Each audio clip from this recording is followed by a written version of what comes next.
Andy Bashagu to Exopolitics Today, and I've known Andy since 2006. We met at James Gilliland's conference up there at Mount Adams, and always been fascinated by his story, and this is the first time we've actually got to do an interview together. So welcome, Andy, to the show.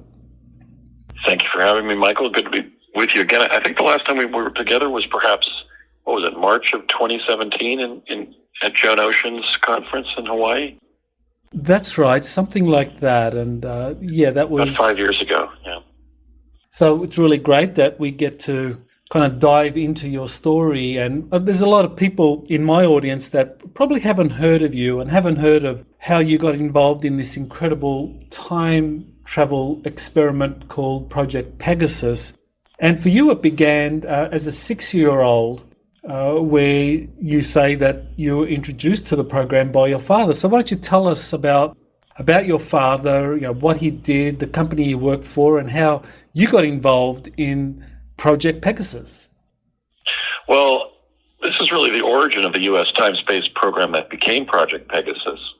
My father was a World War II veteran.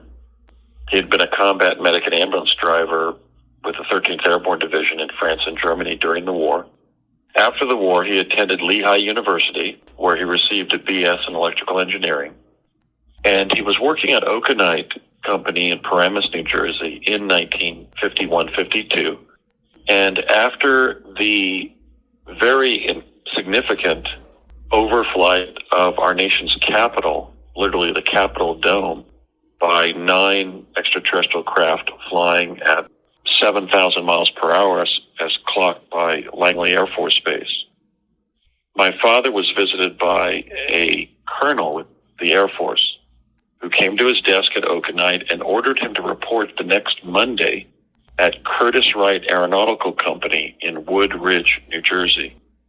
And there, my dad designed the metal alloy by which the ramjet would be built so that it wouldn't melt from molecules of air or particles of space dust in our atmosphere, and when it was going out of our atmosphere to chase the extraterrestrial craft away from our planet. So that was really the time in his life in which my dad was brought into the Defense Department response to the ET situation. He was 28 years old and really just starting his career in engineering. Now, after those 3 years at Curtiss-Wright designing the ramjet, which was this space plane that would travel at potentially supersonic speeds to chase the ET craft away from our planet, from 1956 to 64, my dad worked at the Thomas A. Edison Research Labs in West Orange, New Jersey. There, he repeated Nikola Tesla's experiments in teleportation, because one of the things they had noticed about the craft over Washington, D.C. in July of 1952 was that they were just moving around the sky. They were basically blinking out in one location, then appearing in another, and they realized they were teleporting. So in response to the ET presence, they wanted to achieve the same technological feat. So my dad repeated Tesla's experiments at the Edison Labs, which was kind of a think tank. It wasn't the original Thomas Edison Labs. It was actually right next door to it. It was kind of a high-end think tank that had been begun by a man named Neil Williams in 1951. So there my dad essentially repeated Tesla's experiments, and then when one of Tesla's devices was set up at Curtiss-Wright, where he had worked on the ramjet, one of the technicians walked through the field of radiant energy that the device was propagating, and he tumbled to Africa. So that was sort of a discovery of that particular device that Tesla called an energetic array was actually a teleporter. Now, I don't know exactly when Pegasus began. I think based on the fact that Madeline L'Engle's book, A Wrinkle in Time, was described by my late father as a form of disinformation. In many ways, there's certain elements in that book that were actually used to conceal the time-space program that was emerging. So I'm dating it at around 1962. But anyway, in 1967-68, when I was 6 years old, my dad took me up to Curtiss-Wright, and there in Building 68, there was this elliptical-shaped boom, or armature, they called it. It was like two huge elephant tusks on the floor, maybe about 8 feet high and 10 feet apart, and sort of complementary on the concave dimension, sort of just like elephant tusks would be. But they were gray booms, and they were clearly technical devices. And when you stood back by, let's say, 10 feet, the radiant energy between the two booms looked sort of like water falling in a water sculpture, sort of just a gentle cascading of a wave of light going down to the ground. But when you walked up to that field of radiant energy, it looked like raster on an old black and white TV set with little squiggles of blue and green light going across that field of energy in opposite directions at 3-inch intervals. And my dad explained that on the count of 3, we were going to jump through that field of energy, and we would enter a tunnel of light, and we would pop out a few seconds later somewhere else on a kind of a hillside, he said, somewhere else in the country. So we experimented a couple of times. Then he had the technician turn on the device, and he grabbed my hand, and we leapt through that field of energy. And what happened next is we entered sort of what's called a vortal tunnel in time-space. It had sort of a holographic character to it. It was sort of a holographic tunnel of bluish-white light. Now, if you kept your head straight, it looked like you were going forward. But if you looked down, you felt like you were going down. So it was a very odd sensation.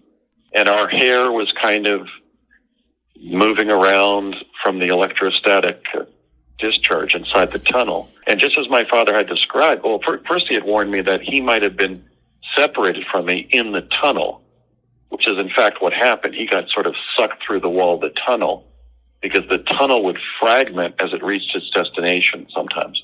So we landed at what I later realized was the state capitol grounds in Santa Fe, New Mexico, a distance that I would later research as 2,005 miles from Wood Ridge, New Jersey. And my dad and I couldn't find each other. We had popped into view in different locations there in Santa Fe. He had said to me back in New Jersey, when you arrive there, just stay there. Don't walk around because I'm going to have to find you. And it's a fairly large place there. It's a fairly large grounds that we're going to be going to. So that happened. He took about a half hour to find me. We then took a car over to from Santa Fe, a state kind of vehicle, a New Mexico state vehicle, over to the Los Alamos National Labs into a meeting with Dr. Harold M. Agnew. Agnew was then the director of the W Division, or the Weapons Division, of LANL, the Los Alamos National Labs. Now, Agnew is really the father of time travel. Not Einstein, not von Neumann, not even Tesla. It was really Harold Agnew. Harold had been the sort of the quintessential Manhattan Project physicist. He had been one of the graduate students in physics, manipulating the graphite rods when Enrico Fermi was testing CP1, or critical pile 1, at the University of Chicago. You know, the famous story of the squash courts there, preparing to build the bomb. He was in Los Alamos and Alamogordo when the bomb was designed, manufactured, and tested in the so-called, Trinity blast. He took the nuclear trigger that was placed aboard the bomb that was dropped on Hiroshima from Los Alamos to the island of Tinian, and then he followed the Enola Gay in a chase plane called the Great Artiste, and actually calibrated the magnitude of the Hiroshima explosion. And so at that time, he was in the Weapons Division and was on his way to becoming the director of Los Alamos Labs in 1970, a position that he held until like 1978, 79. So Harold, said to my dad when we got to his office, "How was your trip?" And my father said to Dr. Agnew, "Fine, Harold, and fast." And he kind of looked up somewhat sheepishly at us and said, "Oh, did you take the teleporter?" And my dad said, "Yep." And then he turned to me and said, and so did my number 3 son, Andrew. And then Dr. Agnew looked over at me and said, how old? And my dad and I said in response at the same time, 6. So we know that that is a significant event in the history of time-space exploration, because I was born in September of 1961. So that meeting with Agnew had to take place between what? September of 1967 and September of 1968. So teleportation was fully operational by that time, 1967-68. And I'm virtually certain that it had been done for years before that, at least let's say about 5. So my dad then said to Harold, have you tried it yet? And he said, no, but I want to. So it was really with that first trip to consult with Dr. Agnew that I sort of leapt in to the emerging time-space program that was then becoming fully operational in the defense technical community. So that is fascinating that the teleportation technology was actually fully functional as early as 1967, where people could safely travel from point A to point B instantaneously. Now, you mentioned some of the Tesla technology. So what do you know of Nikola Tesla's work?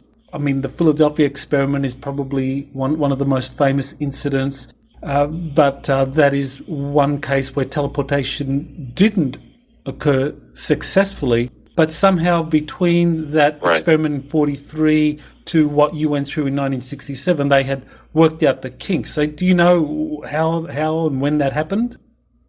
Well, I know that 3 individuals on the program, my father, Raymond F. Bashago, Carl Jack Pruitt, who was a team leader on Project Pegasus, who would become the research director of Project Montauk in the early 1980s, and Dr. Robert W. Beckwith, a very distinguished physicist and inventor who was also part of Project Pegasus, would always be singing the praises of the fact that the program owed the greatest debt of gratitude to Nikola Tesla.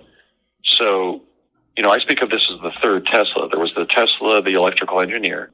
There was the Tesla spoken of in the sort of the renewable energy discussions of the 1970s and 80s. And then there was the 3rd Tesla who had actually essentially engineered the technology of the future, basically things like time travel, like both teleportation in real time and then ultimately teleportation so that as to arrive in a past and future event. So clearly Pegasus, the greatest technical input to Pegasus was without question, to Tesla. Primarily, that was the so-called tesseract or Tesla energetic array. There was even a version of that device in a DARPA shop manual that my father showed me. He used to keep it on our hot water heater in our basement in Morris Plains, New Jersey. So there was clearly a Tesla input in the teleportation component of the program, which was one of the two major technical activities of the project, the others being the chronovisor initially of Arnetti and Gemelli, and then passed on to Bell Labs